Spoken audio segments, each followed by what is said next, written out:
So as I was saying, first and foremost, you're definitely not taking baby steps.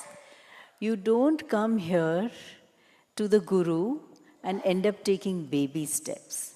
You take large steps. Just think, when you first did the course, when you first did the Kriya, what did you do? All you did was you went and you did breathing, right? You did breathing for half an hour, you came out, and suddenly the grass was greener, the sky was bluer, sugar was sweeter. How many of you had that experience? So do you call that a baby step? Just by half an hour of breathing, suddenly so much shift happens in you. You call that a baby step? Look at the difference that has happened from the first time when you did the basic course to now. Just look back and see how much has changed. You have changed so much, isn't it? You think that is baby steps? If you ask me, my personal opinion, what you gain just in the basic course, forget what you've done afterwards, advanced courses and blessings course, all the other courses, DSNs and intensives and all that. Just the basic course, what you get just there, that is more than what, by any traditional method, say if you had spent 20 years in a cave somewhere meditating, you get more than that. Once I was teaching an advanced course, it was a small private advanced course, so it was in someone's home. And at that time, there was a saint, who came from another state, and he has his own ashram, he has his own following. And he was there, and he was quite intrigued because we were teaching, the course over there. And he says, "Oh, Art of Living, मैंने बहुत सुना है. मैं भी आके देखना चाहता हूँ. I want to see, what it is that you all do." Now, how do you tell a saint that you have to do the basic course before you come to the advanced course, right? So I said, no, one of us will come and, give you an experience. You don't have to come join the course. So one of our teachers went and had him do the Kriya. He did just one Kriya. His face changed. And then when he met me later in the afternoon, he says, "This knowledge belongs to the saints. And your Guru is just distributing it like peanuts." In Hindi, he said, "ये तो संतों का ज्ञान है, ऐसे ही सिंचना जैसे बांट रहे हैं आपके गुरु ये ज्ञान." Just the Kriya.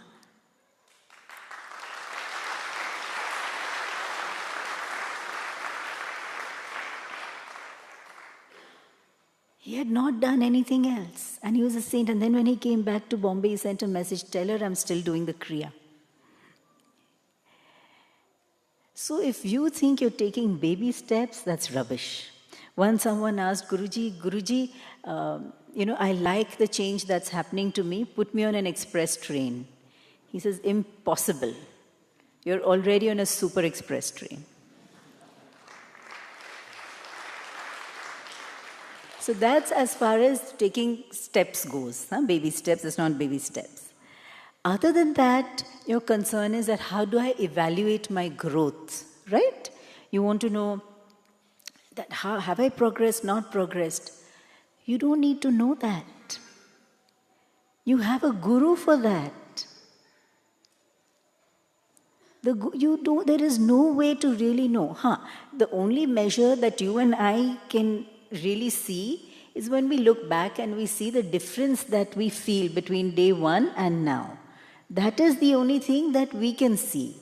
But how far we are progressing, how much we are progressing, what is happening, you have a guru for that. He knows what is happening. Let him do it.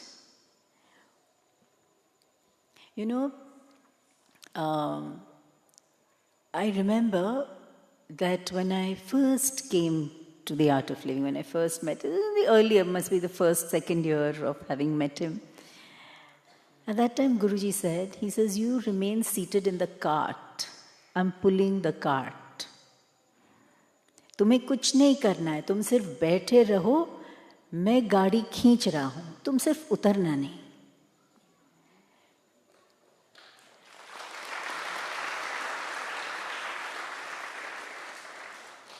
So this idea that we have in our heads that, if I'm busy at work, if I'm in the world, if I'm married, if I'm doing other things, yeah, you just have to make sure that you continue with your practices, keep in touch with the knowledge, do whatever you can every day to remain connected from your side. Otherwise, it's all happening. No matter where you are, it's all happening.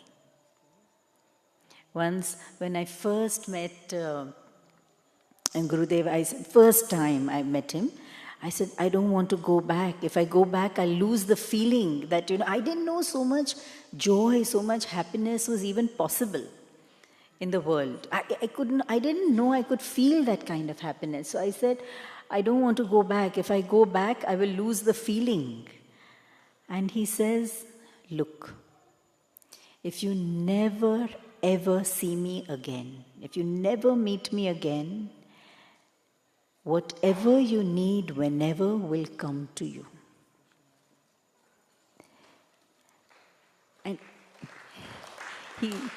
he did not mean things, right? Like the feeling, the space, the knowledge. Wherever we are, if from your side you feel connected to the Master, no matter what you are doing, no matter how engaged you are in the world, if you're connected to the Master, it will all just come to you. It will keep flowing. Yeah, so don't be insecure about that.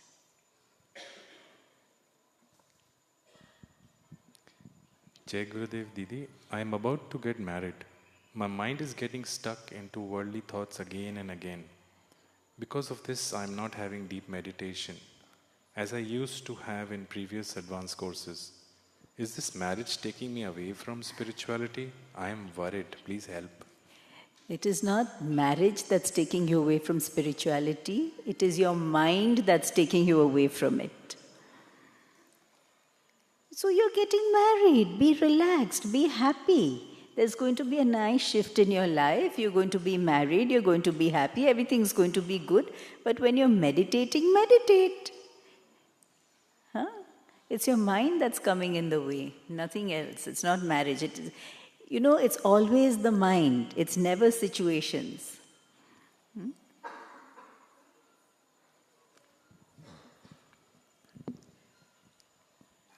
Dear Didi, my mind keeps judging myself and others, whether I am egoistic or not. Am I right in doing this? You're judging and worrying whether you're egoistic is your ego. Just relax. Just be natural. Don't worry, am I egoistic? Am I egoistic? Again, it's all about me. Am I egoistic? Am I not egoistic? Relax. Just relax. Just chill. Even if you have an ego, you're strengthening it by doing this. You just relax and you be natural, and whatever is there is there. If the ego is there, it's there.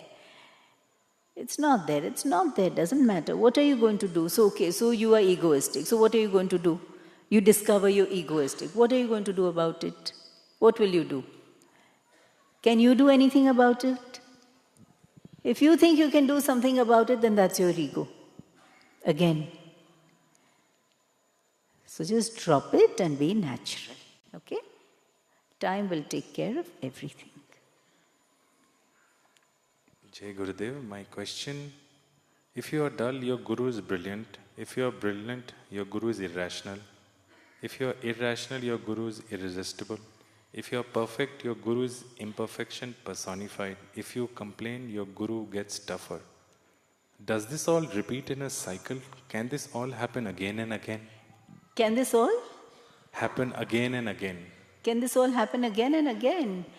Yeah, so it's a game, right? So if you play cricket or you play football, can you keep playing it again and again? Same thing. There's another question which relates to Bhagavad Gita, which is going to take place in the ashram September 1st, 2nd and 3rd. The question is, I'm a housewife, how is Bhagavad Gita relevant to me and to my husband in this rush world? That is the beauty of the Bhagavad Gita.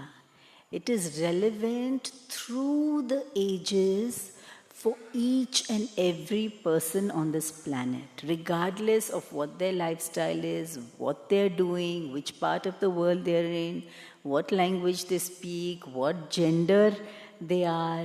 Regardless of what it is, the knowledge is so basic. It's core knowledge. Yeah? And when you live by this knowledge, it can transform your life, and it applies to everyone. That's all the questions you have? Okay. Now, what would you like? Does anyone else have a question? Or do you have any more? Nothing? Nothing? Any more questions?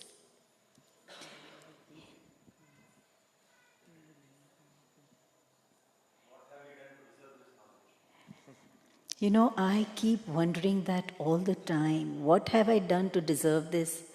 I don't think I could have done anything to deserve what I've... This is just a blessing. To have a guru, to have a master like the master we have, the guru we have, for him to be in the body, for us to be in the body at the same time, and for us to even benefit. There's so many people over here who don't benefit, don't recognize him, don't. But for us to even benefit by his presence, it's just a blessing. It takes lifetimes of seeking to find a master. No? And that's what Gurudev says, right? He says 3 things are so difficult to come by. First and foremost, it is so difficult to get a human body. Just on this planet, we could have been cockroach, ant, dog, this, that, anything like that. There are so many life forms in this universe and universes. We could have been anywhere. We are here in a human body. And why is it so important to be in a human body? They say it's only in the human body that you can attain liberation. Even though they are higher life forms, but they say it's only in a human body that one can attain liberation. So it is so rare to find a human body, and it is so precious. But most people, after getting a human body also, what do? Eat, sleep, go to work, come back, flip channels, go out, meet friends, watch a few movies. That's it. Life is over, finished. They're on automatic. They have not even had a deeper thought. There are very few people who are blessed with mumukshatva. Mumukshatva, wanting to know your source, wanting to be free, wanting to know more than the mundane, wanting to go beyond the mundane. That is mumukshatva. Very few people are blessed with that. Okay, you can be blessed with mumukshatva also, but just like a candle has full potential to light, right? For the flame to come up. But if you don't bring another flame close to it, will it light? No. So in the same way, you can have mumukshatva, but if you don't have an enlightened master, if you don't have a guru, then even that human body and mumukshatva is of no use. And we are so fortunate that in this lifetime, we have all 3. And we don't know when it's going to happen again. No? We don't know when this alignment will happen again. We don't know how it works.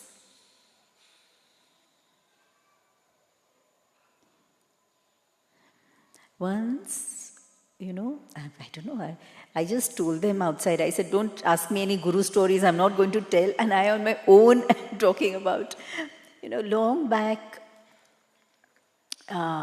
what happened was, initially when I met Gurudev, it was Art of Living was very small, right? 26 years ago, we were still starting, we were in our infant stages, so we used to spend a lot of time with him. And then Art of Living started growing bigger, and more people started coming, more teachers, they brought more people to the knowledge. So then one day I told Guruji, I said, Guruji, enough now, full stop, bas. It's become so big we don't get enough time with you. So many years ago I told him this. That time I thought it was very big. He probably had 5,000 people in satsang when he came to Bombay. That time I thought it was very big. So then he just looked at me and he says, you know, I come after thousands of years. And when I come, I feel maximum number of people should benefit.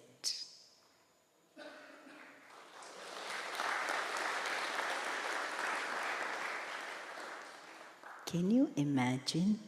You and I are sitting over here. We're walking the same floor. He has walked on every square inch of this place. We're sitting in the same place. No? It was, it's, you know how it is said in the Bhagavatam that when Krishna came, in his avatar, even the rishis, they came as trees because they wanted to participate in his Leela. Can you imagine? We are sitting here as human beings. How blessed are we? How blessed. I tell you, there's no blessing greater than this.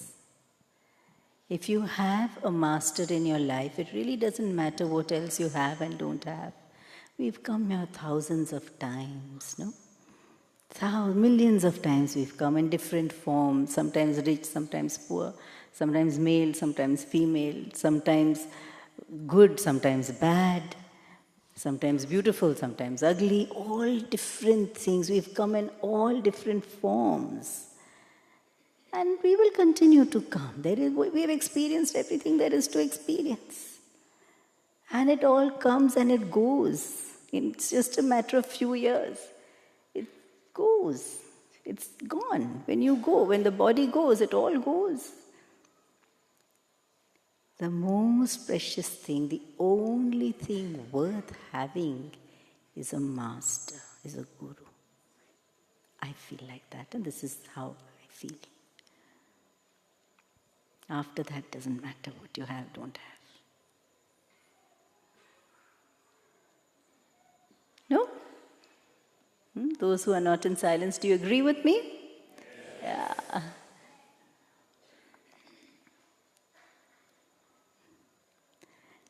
So, yeah.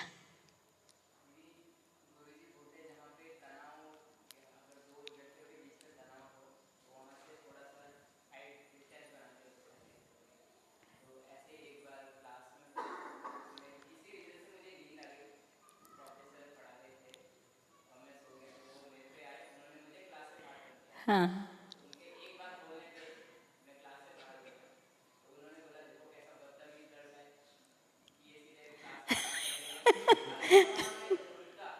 तो भी बदतमीजी होते हैं.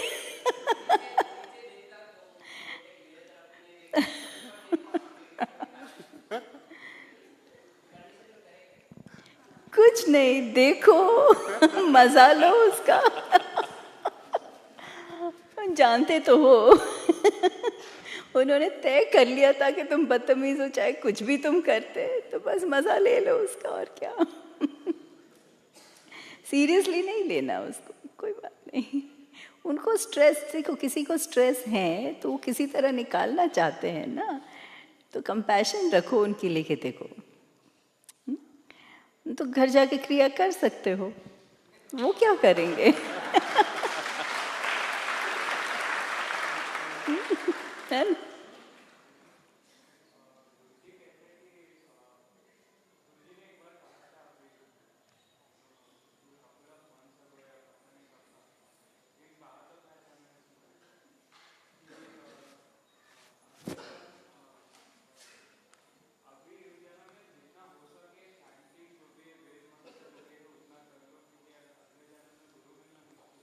यही तो मैंने कहा अभी कि अब गुरु मिले हैं, जो देते हैं ले लो, आगे का पता नहीं.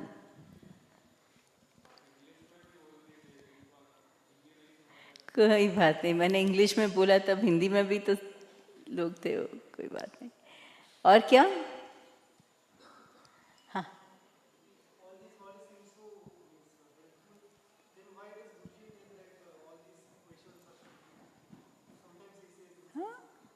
What did he say? He said questions. Guruji said questions are stupid. Huh? I have never heard Guruji say that. He answers questions every evening.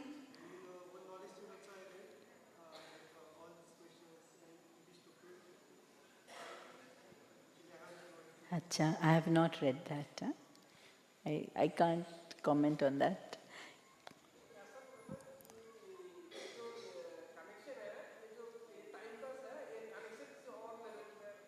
हाँ हाँ हाँ हाँ वो है हाँ words हैं words are limiting. That's what Guruji says, that words are limiting. So all this is okay, but there is something beyond that, right? Connection is beyond. Huh?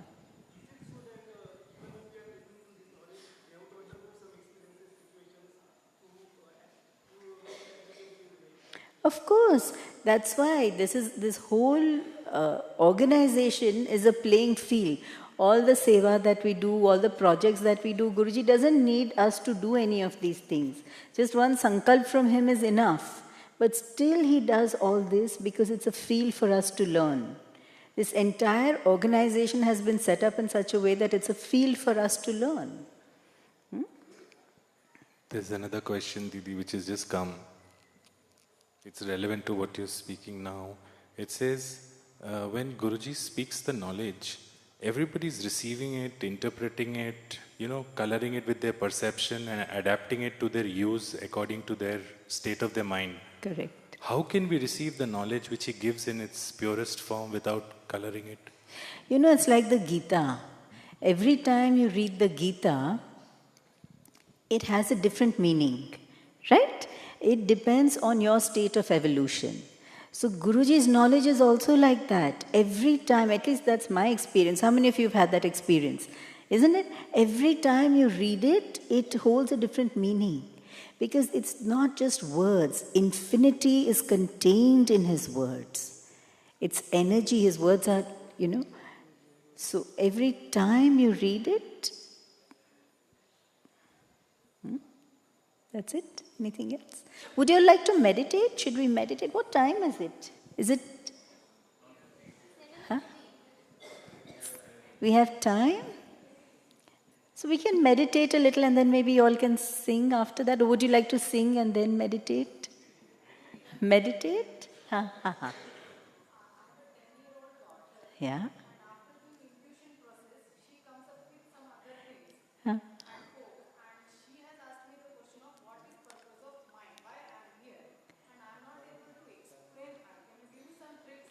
Yeah. Guruji, every time someone, I've heard Guruji say this a few times, he says, first make a list of why you are not here. And then whatever remains is why you're here. Yeah, tell her, say if she asks, why am I here? Then say, okay, why are you not here? Write that down. Tell her, make a list. Every day just make a list, Why are you not here? Why are you not, what are you here not for? Yeah. So that'll be fun for her also. It'll keep her thinking because you cannot give an answer for that, right? She has to discover it.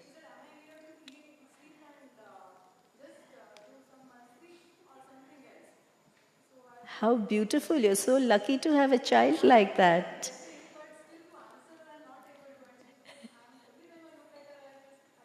Tell her this.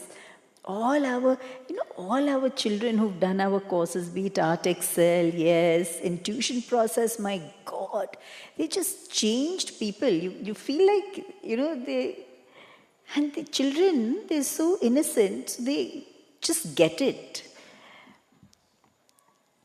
So wonderful to have. Just imagine if all children in the world do the intuition process, the world will be a different place in the future, isn't it? We should take this knowledge to everyone.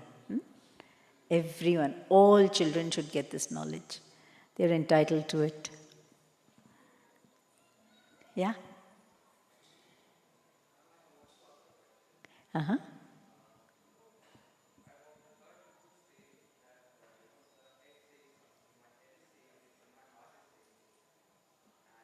My head is saying this and my heart is saying this.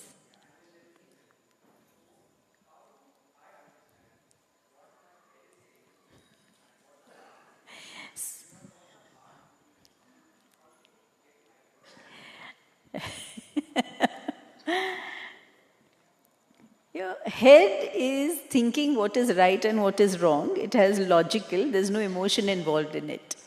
And when your heart says something, it means there's an emotion involved in it, meaning you want something. Yeah, that. So you have to listen to both. Listen to both your head at times and your heart. That's what Gurudev says. Yeah. At different times, different things. In relationships, you listen to your heart. And when it comes to practical things, you listen to your head. Let your logic, apply your logic there. Shall we meditate now? Come. Has everyone done Sahaj Samadhi? Yeah? Everyone has a mantra? Okay, great. How many of you do not have a mantra? Oh, just a few of you don't have. Okay. Come, we'll sit with our eyes closed. Huh?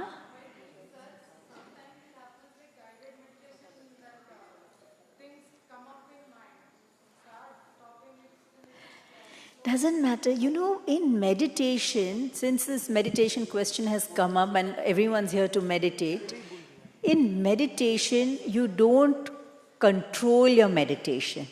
You just sit there and whatever is happening, let it happen. You be an observer, not a doer. Yeah, because then that's not meditation, that's work. Get that? That's the difference between work and meditation.